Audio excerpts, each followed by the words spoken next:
a mi presentación. Bueno, mi nombre es Nenet Omwinik. Soy psicóloga y estudié psicología en Cuba y trabajé con Médicos Sin Fronteras en muchos países como psicólogas, en Colombia, en Malawi, en el Congo y en Haití. Pues mi experiencia ha sido más bien en contexto de guerra y contexto de guerra y todo lo que es terremotos. Y luego hice mi maestría en ISEP, que es la maestría en psicología clínica infanto-juvenil. Y pues esa tesis que yo hice es de esa que yo voy a presentar. Entonces, actualmente vivo en Irlanda y trabajo en una organización que lucha contra la mutilación genital aquí en Irlanda. Bueno, pues lo que voy a sugerir es que si la gente tiene preguntas, es mejor que la hagan al final de la presentación para evitar un poco todo disturbios y todo cosas así. Bueno, pues vamos a empezar. Voy a compartir la presentación. Ahí está. Voy a tratar de... Ok, vale. Ahora sí. Entonces, bueno, se trata de las consecuencias psicológicas de mutilación genital femenina en las adolescentes. Es una revisión bibliográfica. Y este trabajo lo hice el año pasado, en agosto 2019. Bueno, el plan se trata de, bueno, voy a hablar un poquito de la introducción, la justificación de mi trabajo, los objetivos y la definición y dónde se practica la mutilación. Luego tenemos las preguntas de la investigación, la metodología, resultado, conclusión y recomendaciones.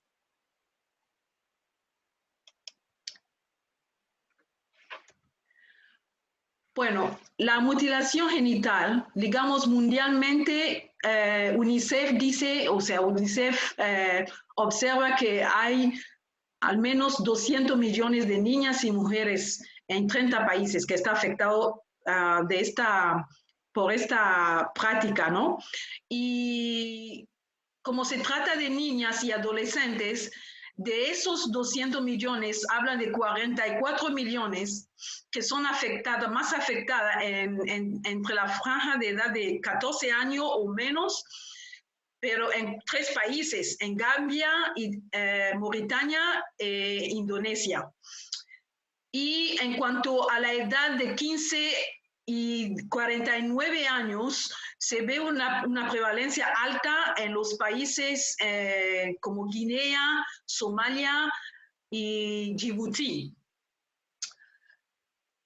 En cuanto a Europa, estoy en Europa y estamos en Europa, según la organización END-FGM European Network, ellos estiman que en Europa hay casi 600,000 mujeres que viven en Europa y que han sido sometidas a la mutilación. Aquí en Irlanda estamos hablando de cerca de 5,000,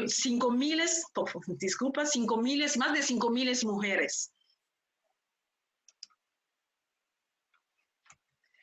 Bueno, la justificación. ¿Por qué elegí este tema? Como he dicho, yo trabajo con una organización. Bueno, ya terminé el año pasado, terminé de trabajar con ellos, pero es una organización que se encarga a luchar contra la práctica aquí en Irlanda. Y lo que me di cuenta que ya que es esta práctica, o sea, la mutilación se ejerce en niñas y adolescentes, pero no hay muchos estudios que hablan de todas las consecuencias psicológicas que podemos observar en las niñas o adolescentes. Hay más estudios que pues abordan los problemas físicos. pero no los problemas psicológicos. Entonces, y sabiendo que incluso aquí en Irlanda es difícil encontrar las personas, las mujeres afectadas, pero no quiere decir que no sufren, ¿no?, psicológicamente. Entonces yo decía, ¿y qué pasa con las adolescentes? ¿Qué pasa con una adolescente que está que ha sido expuesta a esta práctica? ¿Cómo ella vive? ¿Cómo ella se relaciona? Entonces quería entender un poco toda esa, digamos, las vicisitudes de lo que pasa, ¿no?, con esta práctica. Y por eso yo elegí este tema. Bueno, los objetivos son claros, ¿no? El objetivo general es una revisión de literatura. En esta revisión de literatura, pues es más bien todos los artículos que abordan los problemas psicológicos en las adolescentes, pero que son engendradas por la mutilación. Y son adolescentes principalmente de África. Y los objetivos específicos, pues, es describir esos trastornos psicológicos que están asociados o derivados de la mutilación, comprender la experiencia de la sexualidad en estas adolescentes y analizar las consecuencias de la mutilación sobre sus relaciones interpersonales y con su entorno. La definición, pues, según la OMS, son todo tipo de procedimiento, pues, que consiste en la extirpación parcial o total de los genitales externos femeninos y todas las otras lesiones de los órganos genitales femeninos por motivos no médicos. Entonces tenemos pues un cuadro aquí, un dibujo que explica los tipos de mutilación. Aquí tenemos 3 grandes tipos de mutilación donde las mujeres están sometidas. El tipo 1, pues, es cuando tenemos el clítoris extirpados y pues no toca otra parte, solo el clítoris. El tipo 2 es cuando hay el clítoris y los labios menores extirpados. Pues el tipo 3, ahí hay como dos formas. Podemos tener una mutilación, pues, del clítoris, esta glándula, el clítoris, los labios menores y los labios mayores, pero que no hay, o sea, no reduce no cose, no se cose los labios.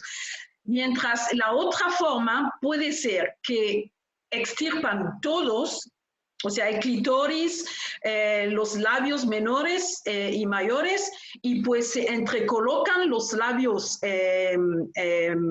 mayores y luego se cosen. O pueden no extirpar el clítoris, pero se corta toda la parte que son los labios y pues se entrecoloca y se cose. Ese tipo 3 es llamado también infibulación. ¿Dónde se practica y por qué? Pues sabemos que principalmente en África, en Medio Oriente y en Asia. Y pues se practica más en las niñas, adolescentes y mujeres adultas. Pues la razón principal es la aceptación social. Bueno, hay una, o sea, la tradición hace que pues, o los estudios dicen que pues la tradición es un elemento muy fuerte en la práctica de la mutilación genital femenina. Pues hay como un control de la sexualidad de la mujer, puede ser también como una iniciación para todo tipo de rituales, para ser mujer, para ser una persona como adulta. Pues es para respetar también la tradición y la religión. Nuestras preguntas, digamos, de la investigación, pues están elaboradas en 4 puntos. Como he dicho al inicio, que o sea, yo tenía muchas preguntas, quería entender qué pasa en la vida de un adolescente que está mutilada, ¿no? Genitalmente. Entonces la pregunta era cómo un adolescente que sufrió la excisión aprendería la relación con otro, cómo experimentaría la sexualidad un adolescente mutilada y cuál es la mirada que tiene ella sobre sí misma, ¿no? Cómo se ve ella. Y cuál es la percepción que los demás tienen sobre ella. Pues la metodología ha sido, como he dicho, una revisión sistemática de la literatura, ¿no? En francés, inglés y español. Los bases de datos que han sido generalmente el Google académico, PubMed y Science Direct. He retenido 26 estudios. De esos 26 estudios, solo 3 artículos trataron exclusivamente los trastornos psicológicos asociados a la mutilación en los adolescentes. Los demás han sido artículos de adolescentes y adultas y también informes de las Naciones Unidas.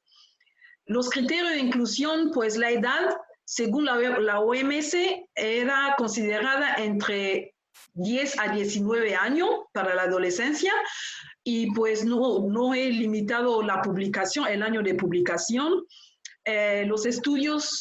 Todos los estudios investigativos que abordaban los problemas psicológicos en las adolescentes mutiladas y los testimonios de la mutilación en la adolescencia.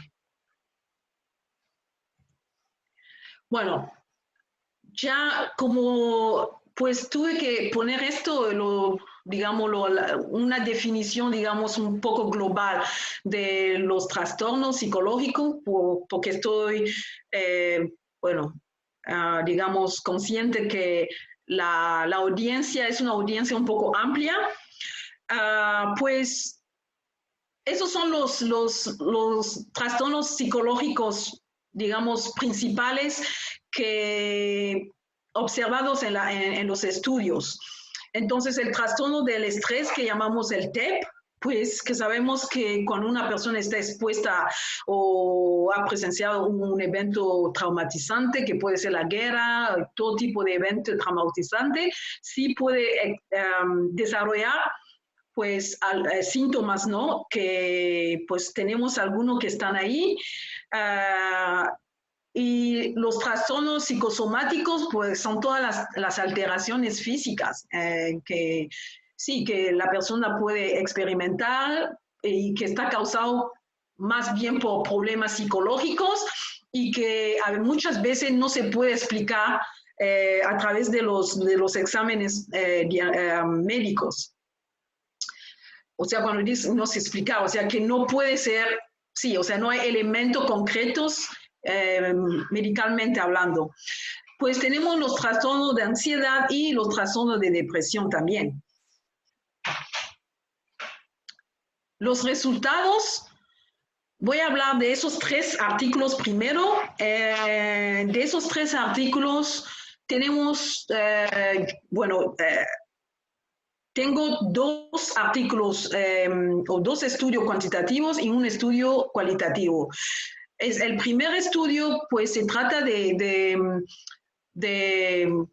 Irak. Son 79 niñas de Kurdistán con la mutilación, entre 8 a 14 años, contra 61 niñas sin mutilación. Estos 61 niñas sin mutilación estaban, repartidos en 2 grupos, un grupo con niñas con 30 niñas y el otro grupo, el grupo 2, con 31 niñas. O sea, el primer grupo son niñas sin mutilación, pero de la misma zona con las niñas con mutilación. Y el segundo grupo son niñas sin mutilación de otras zonas, o sea, que vivían en otra zona. Pues la circunstancia acerca de la mutilación y los sentimientos, más del 78% de esas niñas expresaron miedos intensos, sentimientos de impotencia, horror y dolores severos. Y tenemos más del 74% que sufrían de reexperimentación intrusiva, ¿no? Como revivencias de la mutilación genital femenina. Y más de 64% de ellas que no fueron informadas de la intervención. Todo eso son factores acerca de la mutilación. Pues hubo una alta prevalencia del TEP. Podemos ver que a 44 niñas de esos 69 mutiladas desarrollaron el TEP contra el grupo 1, que es 14, y el grupo 2, 13. Trastorno de depresión tenemos a 33 niñas contra 11 del primer grupo y 12 del segundo grupo. Y la autoestima 21 contra 7 y 6 del segundo grupo. Los trastornos de ansiedad, pues tenemos 46% contra el grupo 1 y 2, pues que son 35%. Entonces podemos ver que sí, en este artículo, bueno, este estudio sí hay la prevalencia de los trastornos psicológicos es alta en este grupo de niñas mutiladas. El otro estudio se trata de niñas jóvenes egipcianas con mutilación entre 14 y 19 años. Son 135 contra 69 jóvenes sin mutilación. Pues la prevalencia de la mutilación genital femenina fue más elevada en jóvenes que residen en zonas rurales, contra las que residen en comparación a aquellas que residen en las zonas urbanas. Bueno, no hubo diferencia significativa en esos grupos en cuanto a la religión, educación y el nivel socioeconómico. Pues los trastornos psicológicos se notaron una alta prevalencia también. En este caso, los trastornos psicosomáticos, pues 33 mujeres jóvenes de las 135 desarrollaron esos trastornos contra 20 del grupo sin mutilación, y trastorno de depresión tenemos 31 contra 26, trastorno de ansiedad pues 33 contra 21, y las fobias 20 contra 14. Ahora, pues los resultados de esos, los resultados, estoy hablando aquí de todo lo que tiene que ver con las razones que se explican, ¿no? Que se observaron, por qué las niñas o por qué estaban desarrollando tanto trastornos psicológicos. Según los dos artículos, casi todos se relacionan, son similares. Disculpa. Decía que la realización de la mutilación, la práctica de la mutilación cuando se hace en una edad mayor, esto pues puede tener un impacto porque la memoria está todavía, las niñas o las jóvenes se recuerdan muy bien de la práctica, y pues hay reviviscencia que puede aparecer, ¿no? Entonces, también dice que actualmente hay una sensibilización de los efectos negativos de esta práctica. Entonces, pues, no es toda la sociedad que acepta esta práctica en esos países. Esto puede ser también un factor que causa, pues, que puede causar o que puede potenciar, digamos, los trastornos psicológicos. Y otro tipo de eventos traumáticos asociados, que puede ser, por ejemplo, el estudio en Irak, esto en la zona Kurdistán, la población Kurdistán es una población en la era de Gaddafi, pues había violencia, había guerra en este momento también. Entonces la comunidad estaba enfrentado a otro tipo de trauma, otro evento de traumas. El estudio de caso, el estudio cualitativo se trata de un estudio de caso. Es una migrante de origen africana que vive en los Estados Unidos. esta migrante pues fue ingresada en el servicio de pediatría por problemas gastrointestinales sin explicaciones. Entonces, esos síntomas podían solo aliviarse con la morfina. Y los médicos, después de unas exploraciones médicas, se dieron cuenta que pues no había elementos como notables, ¿no? Después de los resultados, que justificaba primeramente esos dolores tan fuertes y la morfina que había que entregar a la joven. Y se dieron cuenta que quizás detrás de eso había problemas psiquiátricos o psicológicos, entonces la refirieron a la interconsulta psiquiátrica. Y es ahí donde se dieron cuenta que ella, cuando tenía 10 años, fue sometida a la mutilación, pero tipo 3, que estamos hablando de la infibulación. Y que después de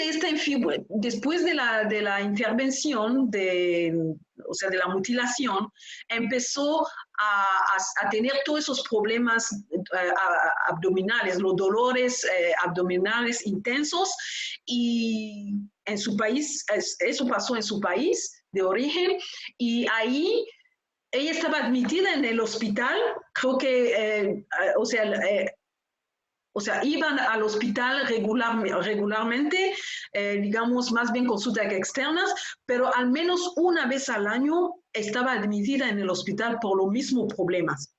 Pero nunca había sido consultada por un psicólogo o un psiquiatra. Y nunca sabían o se dieron cuenta que era la mutilación, o sea, la mutilación genital femenina que estaba a causa de todos esos problemas. Entonces, ella en los Estados Unidos empezó a desarrollar trastornos psicosomáticos, y a pesar de esto, los otros factores, digamos, asociados, es que es una activista en una ONG que lucha contra la MGF en los Estados Unidos, y su comunidad la estaba amenazando pues por estar por ser una activista, ¿no? Y entonces ella tenía mucho miedo, pues, de la comunidad, pero también tenía miedo de volver a su país, porque es migrante, ella es migrante y estaba en el proceso de asilo. El otro punto que se notaron es que es la negación completa de hablar sobre la mutilación, incluso de ser examinada, porque como necesitaba un certificado médico que atesta que estaba mutilada para su proceso de asilo, entonces ella no quería ser examinada ginecológicamente, pero esa era la condición para que el médico le diera un certificado, y fue ahí donde ella se dejó examinar, y fue ahí que se dieron cuenta que tenía el tipo 3 de mutilación.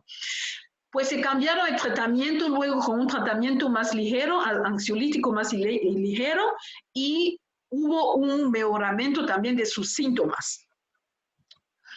Los otros estudios fueron estudios, como he dicho, que trataban pues adolescentes y adultos.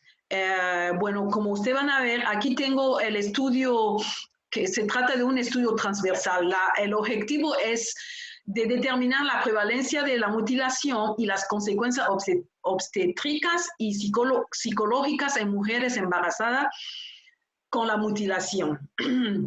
Esto, pues se dieron cuenta en el hospital, en Kuwait, se dieron cuenta que 38% de este grupo de mujeres, o sea, 38% de 4.800 mujeres que consultaban el servicio de ginecología, pues estaba sometida a la mutilación, y que desarrollaron el TEP, 30% desarrollaron el TEP, 42% desarrollaron problemas de ansiedad, y 58%, estamos hablando más de la mitad de este número, que desarrollaron depresión. El grupo de Senegal, pues es un estudio piloto. Examinar el objetivo es examinar la salud mental de las mujeres con mutilación. Se trataba de 23 mujeres con mutilación genital femenina. 30% desarrollaron el TEP, 26% el trastorno de ansiedad, 22% la depresión. Y migrantes africanas que residen en los Países Bajos. Pues es un estudio explorativo donde estudiaba más bien la incidencia de los trastornos psicopatológicos en mujeres con mutilación. Pues aquí son 66 mujeres con mutilación y de esos 66 mujeres, 58% presentaba el tipo 3, o sea, la infibulación.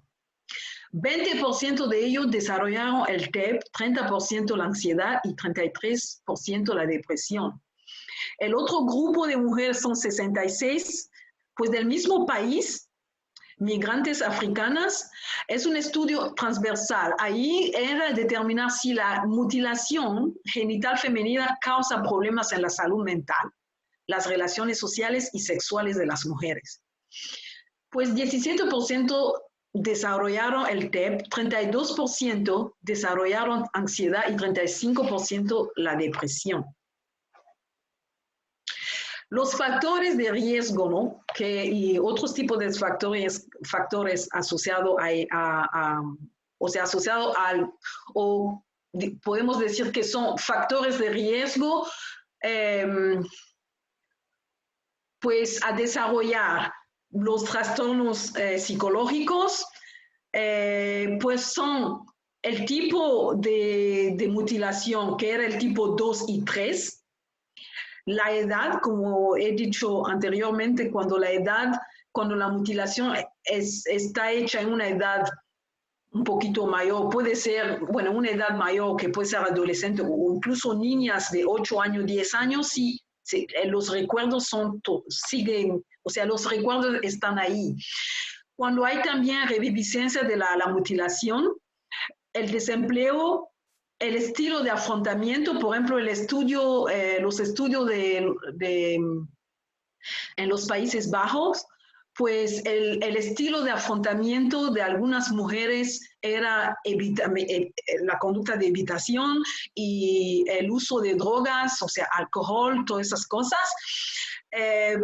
Eran la manera para poder enfrentar, digamos, sus problemas, los problemas psicológicos y el desempleo. Todo eso eran factores que creo que era muy difícil para esas mujeres de poder, digamos, enfrentar las consecuencias de la mutilación, ¿no? En su relaciones sociales. También otros factores es la negación a solicitar atención médica. Ahora, otros estudios estaban hablando de la cirugía reconstructiva del clítoris. Es un proyecto personal. Se trata de 5 estudios en Francia. Como he dicho antes, que la mutilación genital femenina está enraizado en la cultura, es muy fuerte en la cultura y hay mucha presión, o sea, la comunidad ejerce una presión muy fuerte en las mujeres o las jóvenes para someterse a la mutilación. Y entonces muchas mujeres no hablan de esta experiencia. Pero en Francia, como los estudios en Francia dicen que después de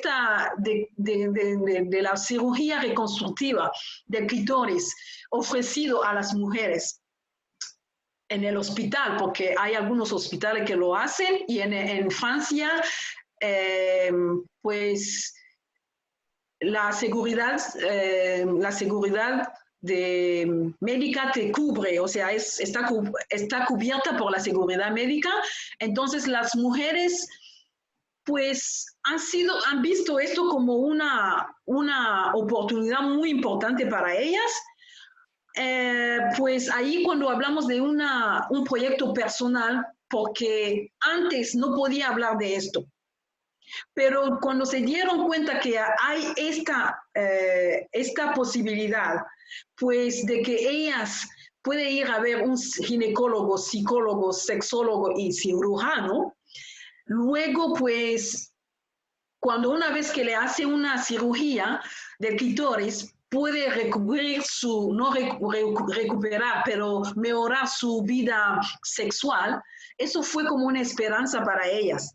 Entonces empezaron a hablar de la mutilación. Es un proyecto, como he dicho, personal y una iniciativa propia de la mujer.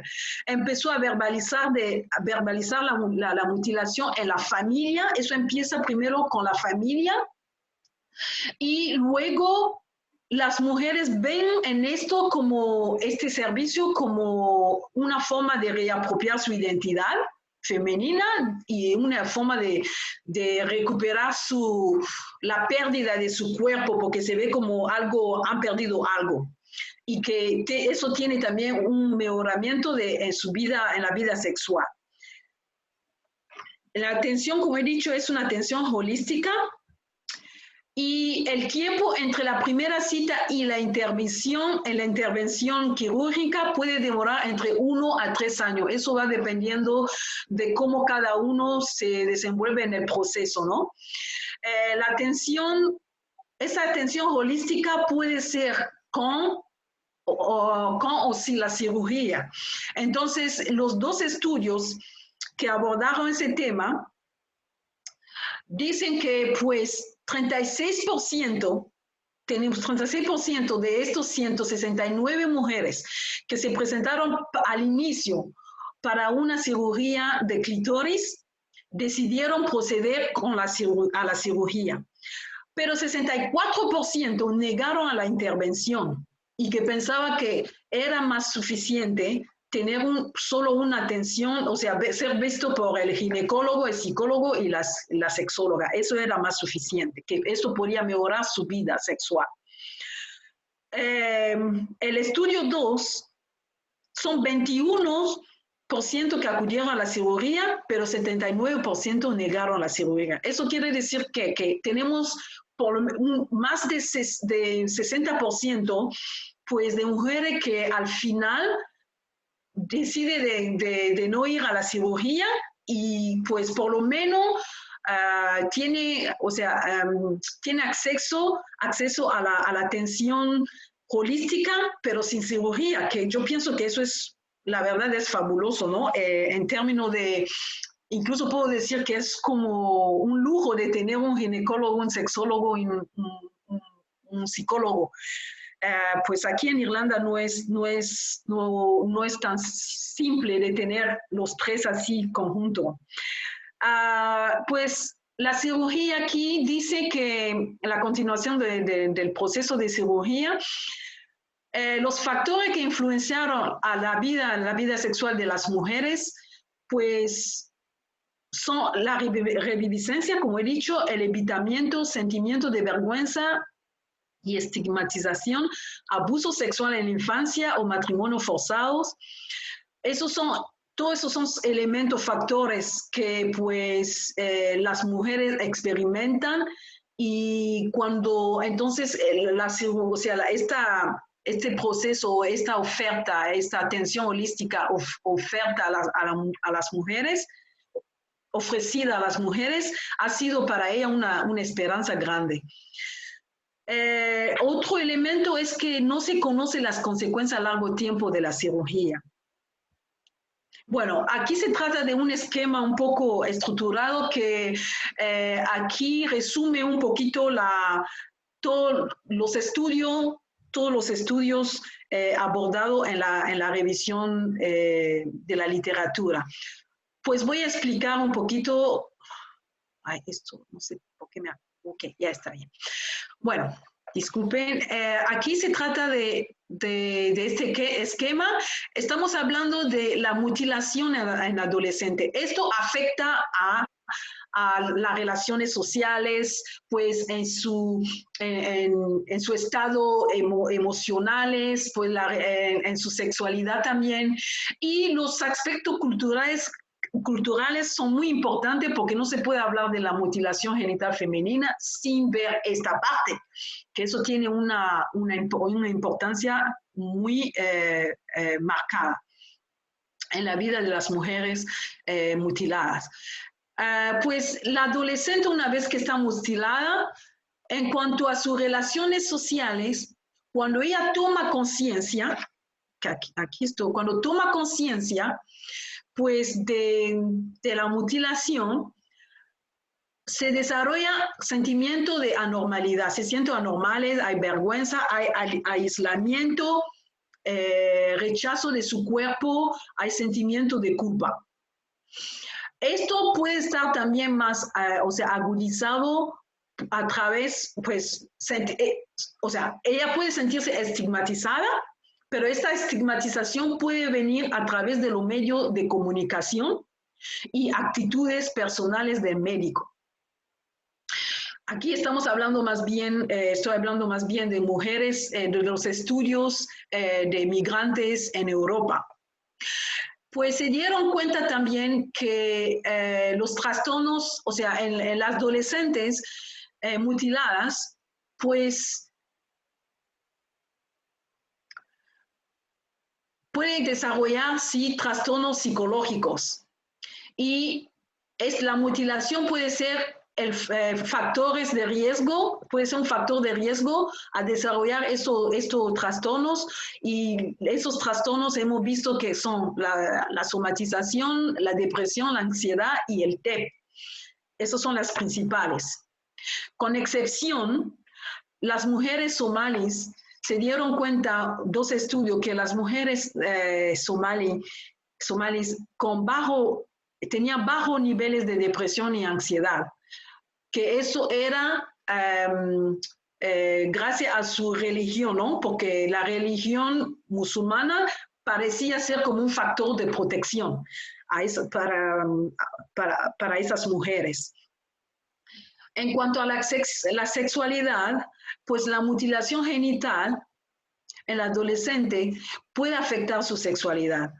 Ella puede desarrollar dispareunia y falta de placer sexual, que esto puede provocar miedo y conductas de evitación, ¿no? hacia la pareja durante las relaciones sexuales y las visitas al médico. También se dieron cuenta, observé que los estudios estaban abordando los temas de otros traumas, que esas adolescentes a veces pues han estado expuestos a violencias sexuales, a matrimonios forzados o violencia conjugal, porque la cultura o la tradición dice que una vez mutilada, pues estás lista pues, para ser, ya eres adulta, es una iniciación para una transformación de niña a adulta. Entonces, empiezan las adolescentes, pues, se casan no por su voluntad, por la decisión de la familia o la decisión de la sociedad o la comunidad. Entonces, ahí en esos matrimonios a veces hay violencias también. En cuanto a los aspectos culturales, pues las migrantes y inmigrantes en Francia, una vez que están integradas, cuando quita su país y llega en Francia, se integra en la cultura francesa o la cultura de Europa, pues decide recurrir a la cirugía, porque pues para ellas es como un proceso para poder reapropiar un poco reapropiar su cuerpo. Entonces, sí, ¿por qué acuden? Como he dicho, es para tener sentirse una mujer, más bien sentirse una mujer normal, y pues reapropiar su integridad física. Ahora, el estudio en Burkina Faso, que es el país de origen, hay un estudio, este estudio presentaba los hallazgos que las mujeres o las jóvenes y mujeres adultas que acudían a la cirugía, y esta cirugía no es una cirugía, o sea, no es una atención holística, pero es una cirugía reconstructiva del clítoris.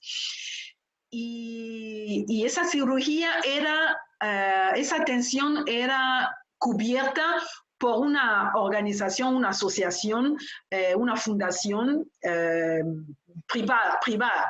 Entonces, las mujeres o las jóvenes que acudían a esta cirugía, pues las condiciones para acudir a esta cirugía era cuando tenía un nivel educativo superior, el empleo, porque tenía empleo, el nivel secundario educativo, también el apoyo de sus parejas.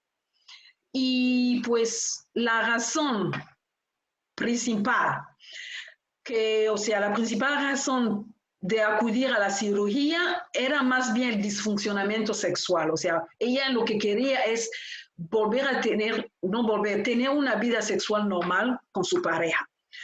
Es la principal, no quiere decir que la identidad femenina e integridad física no era principal, no hacía parte, pero era de segundo plano. Mientras que los estudios en Francia muestran que pues las mujeres, la primera, o sea, la razón principal es esa identidad, ¿no? de femenina, de querer recuperar su cuerpo íntegro. Las mujeres de Somalia y Fibulá en los Países Bajos, pues ella cuando pertenece a la religión islámica, o sea, cuando está en su religión islámica, pues la manera que afronta los problemas psicológicos, las consecuencias, ¿no? de la mutilación, pues es estando, o sea, creyendo ellas creen a su religión y pues ella cree mucho a la religión islámica y está más bien focalizada en, ¿cómo puedo decirlo? O sea, se queda más en grupos y es más bien un problema que no hablen, no lo expresan abiertamente porque es algo que es muy privado. Bueno, vamos a hablar un poquito rápidamente de los testimonios.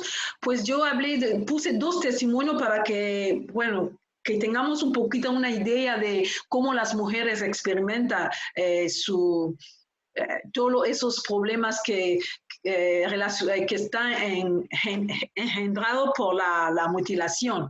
O sea, en cuanto a la experiencia sexual se trata de una mujer sudanesa, el entrevistador le dice, ¿cómo fue estar con un hombre por primera vez?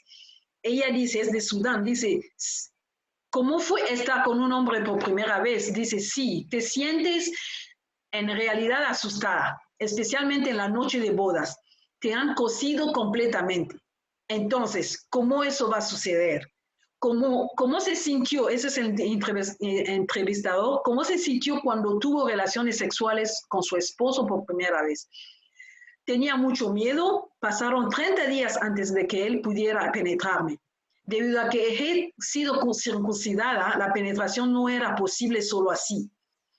El entrevistador, ¿te dolió? Sí, y sobre todo porque sientes miedo, tu vagina se siente como una herida. El sentimiento de vergüenza en una mujer de Eritrea, que es un país africano, cuando se le preguntó por qué a las mujeres que han sido circuncidadas les resulta tan difícil hablar de esto. Porque se trata de sentimientos y más que eso se trata de sexo. Es realmente difícil. No puedes compartir eso con otras personas. Te sientes terriblemente avergonzada.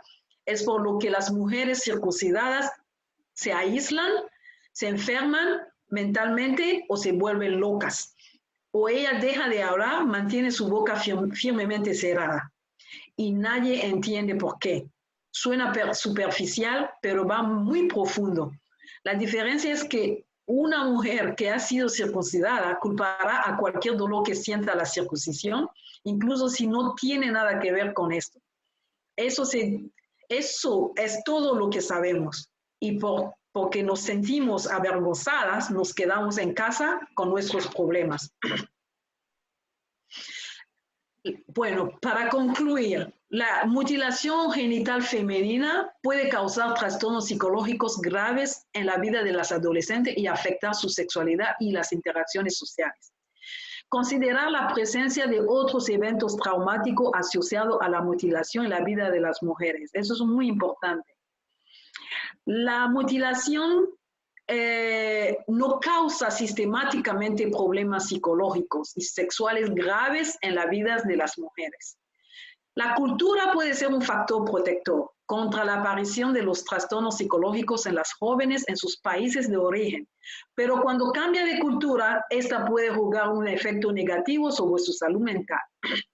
Evaluar las necesidades individuales en relación con la esfera médica, psicopatológica, sexual, relacional y cultural de las adolescentes y jóvenes con mutilación genital femenina. Como recomendación, pues los profesionales de la salud deben ser más sensibles a las necesidades psicológicas cuando atiende a las niñas y mujeres mutiladas genitalmente. Es también importante conocer los antecedentes culturales y el tabú que rodea la práctica de la mutilación. Eso es muy importante porque es solo casi imposible de atender una persona o una mujer mutilada genitalmente sin abordar toda la parte cultural.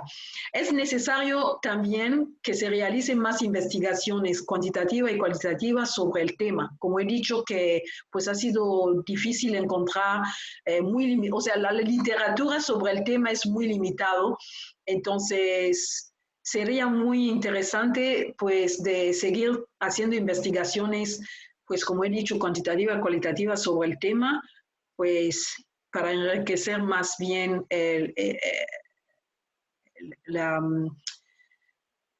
para favorecer incluso la atención de esas mujeres. Muchas gracias por su atención y pues estoy a su disposición para las preguntas. Déjame ver si puedo abrir esto. Yo sí tengo una pregunta. Hola, mi nombre sí, yo creo que... Espere, por favor, yo creo que puedo leer las preguntas. Si está escrito... Ay, ¿dónde está? Sí, el chat. Aquí está. Bueno. Ah, no, pero no hay nada. Bueno, entonces, ¿es una pregunta escrita o cómo es? La puedo decir como sea más... como sea más fácil, no sé. Bueno, sí, puede hacer. Entonces, puede hacer la pregunta, la escucho. Ok, en algún punto me mencionaba, del estudio de las personas, de las chicas egipcianas. El estudio, ¿puedes hablar un poquito alto, por favor? Sí, lo que decía era que en el estudio de las chicas egipcianas mencionaba que se presentaban fobias. Mi pregunta es, ¿qué tipo de fobias? Si había una fobia específica y en el estudio esa fobia se repetía entre ellas. No, no detallaron la fobia, no la detallaron y pues sí, es un poco lamentable y además es que dijeron, concluyeron que estos resultados las conclusiones de los resultados no podía ser de una forma general, porque pues primeramente la muestra era una muestra limitada, segundo era una muestra pues era una muestra identificada en el hospital. Entonces, que no podía abarcar todos los aspectos alrededor, que puede ser cultural o que puede ser de la vida cultural de las niñas también, si es en su medio cultural donde ella vive, que eso se trataba en el hospital. Entonces el artículo no detalló los tipos de fobias, primero no lo detalló, exactamente, cuando estoy hablando de exactamente los tipos muy bien detallados, eso no está muy bien detallado. Y los resultados que acabo de decir de las conclusiones que ellos dieron.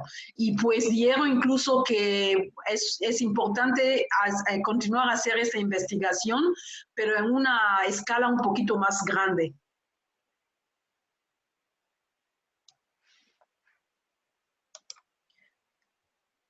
No sé si hay otras preguntas o si todo está claro.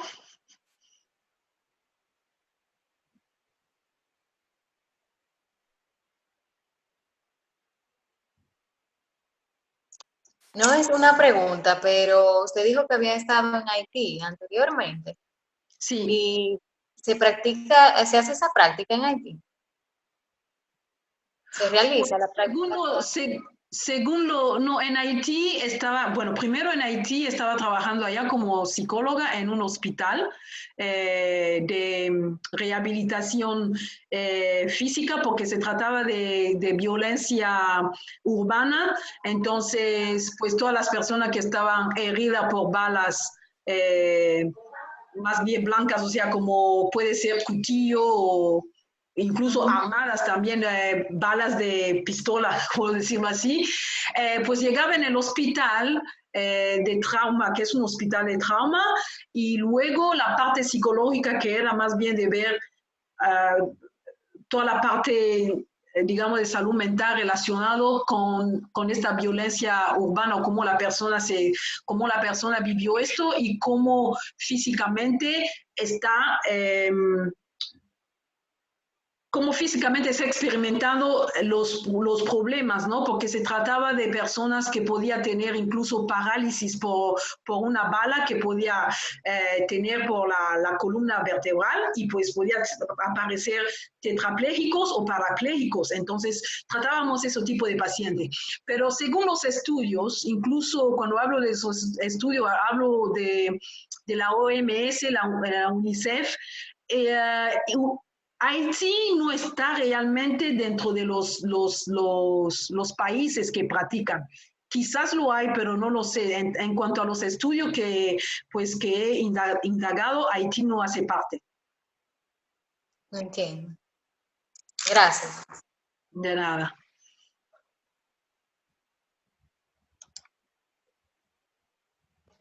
Hola.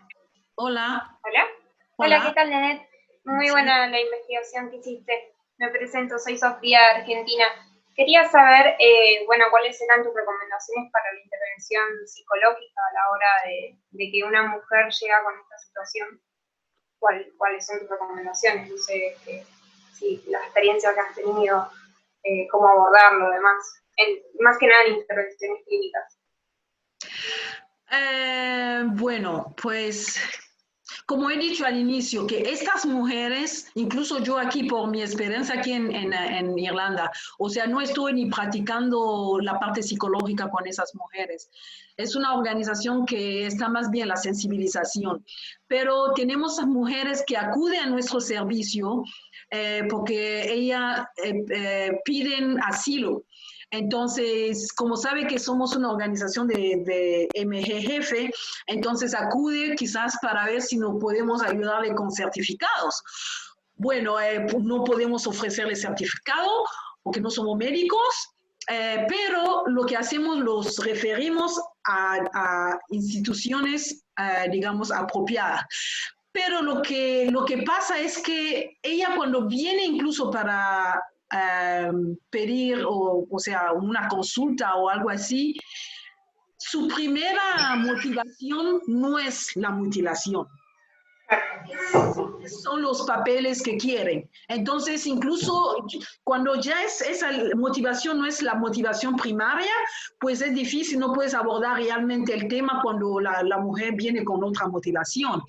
Entonces, pero según los artículos que he indagado y todo, no hay una fórmula como tal. Lo que dicen, pues hay que tratar, hay que tratar de conocer primero la cultura, pues de esta cultura de la mutilación. Por ejemplo, las mujeres en sus países de origen, para ellas esa práctica es importante. Desde su niñez le han dicho que pues es importante que procede a esta intervención, porque es así, vas a tener un buen marido, vas a tener una vida matrimonial importante, o sea, es como la mejor vida después de la mutilación. Aún cuando hace mucho, aún cuando hay consecuencias. Y para la población también, digamos, la cultura o la tradición no entiende que después de esos efectos, o sea, la práctica tiene efectos negativos. Ella no puede hacer la asociación con los problemas médicos que tiene. Primero médico, porque psicológica no sabemos si puede incluso expresar, hacer una asociación con los problemas mentales, pero el problema médico no puede hacer la asociación de los problemas médicos que tiene con la mutilación. Entonces, si una persona viene, que para mí me parece un poco, no puedo decir que es imposible, pero los estudios que he indagado muestran que las mujeres que acuden mutiladas, que acuden a un servicio, digamos, de una forma plenamente psicológica, si es un servicio médico, pues viene primeramente porque hay problemas físicos. Ellas no van a venir porque necesita un problema, porque identifica que hay un problema psicológico ligado a la mutilación. Ella viene porque se siente mal físicamente y ahí donde se descubre que hay mutilación. Entonces yo pienso que pues estamos en una situación como esta, es importante pues conocer la cultura acerca de todo esto. Hay términos, por ejemplo, hay términos que ellos usan para hablar de la mutilación. Porque cuando tú hablas de la mutilación puede ofender a la mujer, porque ella se ve como, estás hablando que como la mutiladas o la mutilaron, pero para ella eso tiene un término. Entonces hay términos incluso culturales como ellos lo identifican en su país. O sea, son todos esos elementos que uno necesita indagar, y cuando hablas con la mujer, incluso le puede preguntar, ¿usted practica? Bueno, tiene una tradición donde la mujer, pues, como una iniciación, tiene que pasar y un proceso como le cortan. ¿Cómo se llama esto, por ejemplo? Ella te puede decir, pues eso se llama tal. Entonces, cuando ella dice que se llama tal, es porque ella se familiariza con eso y para ella eso es bueno. Pero solo para empezar, se debe conocer ese tipo de cultura, el nombre de la mutilación, y luego, pues, tratar de indagar un poco cómo ella se siente en relación con esto. Y ahí ella puede expresarse. Si quiere expresarse, lo va a hacer. Si no lo quiere, pero hay que respetar esto también. Y a mí yo pienso que si una mujer viene por problemas psicológicos ligados a la mutilación, pues es un avance grande. Si una mujer viene, acude a un servicio psicológico solo para eso, para mí es un progreso, pero fenomenal. Puedo decirlo así. No sé si he contestado a tus preguntas. Sí, sí, me sirvió mucho que me contestaste mi pregunta. Así que muchas gracias. Gracias.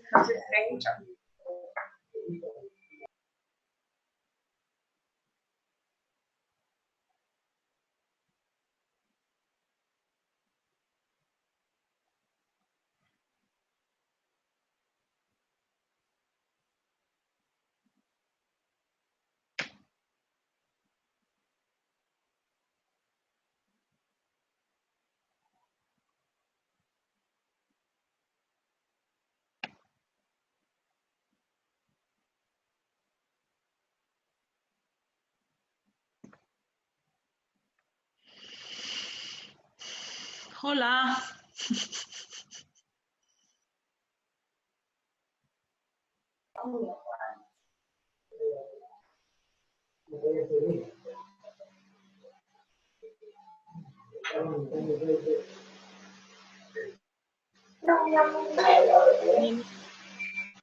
¿Me escucha?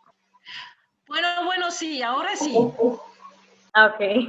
Le decía que en el caso del ejemplo que usted pone de la joven que tiene una mutilación genital grado 3, sí, que ella demoró unos 30 días para poder lograr lo que fue la penetración, sí. no tuvo que auxiliarse de procedimiento quirúrgico, porque si ya tiene lo que es la unión de los labios mayores, ¿cómo lo logró? Esto es como parte de curiosidad del tema, más que... Sí.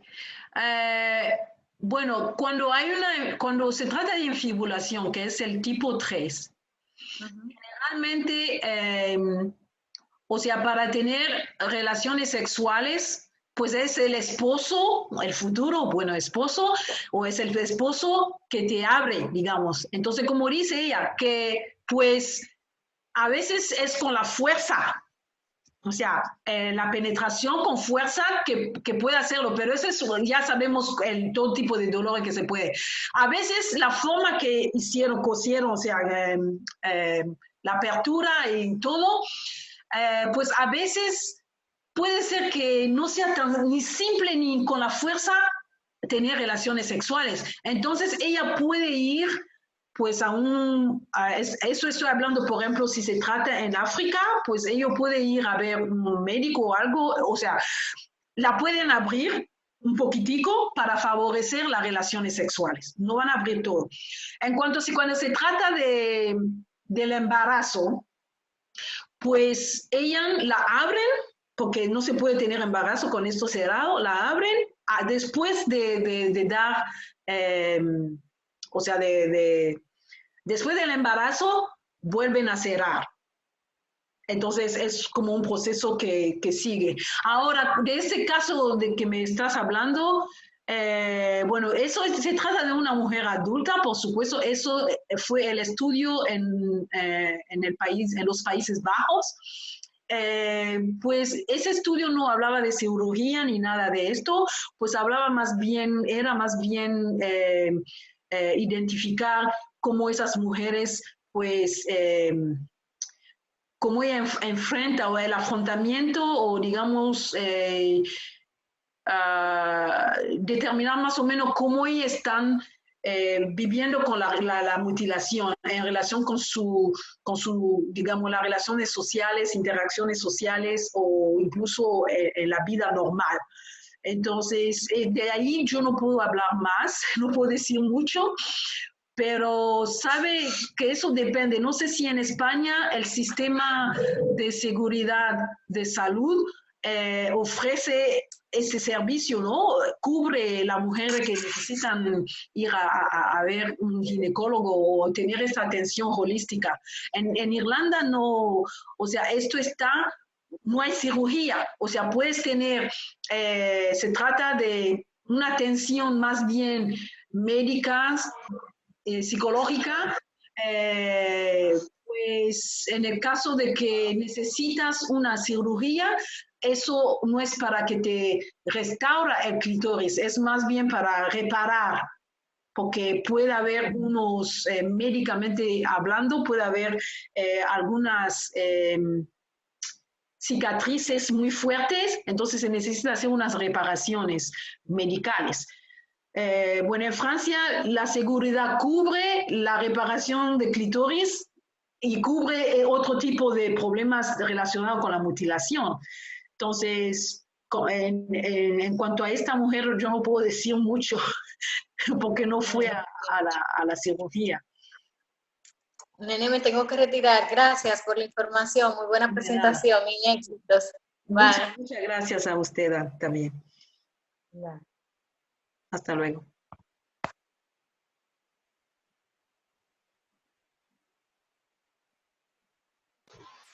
Bueno, Nenet, muchas gracias por todo. Hasta luego. Gracias, hasta luego. Saludos.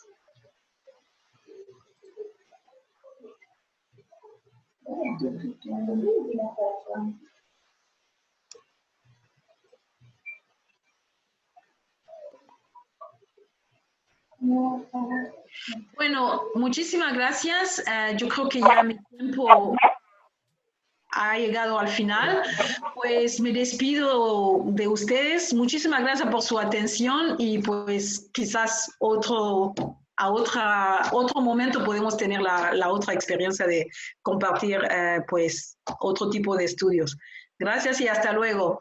¿Quieres estar al día de todo lo que ocurre en ISEP? Síguenos en las redes sociales y no te pierdas nada.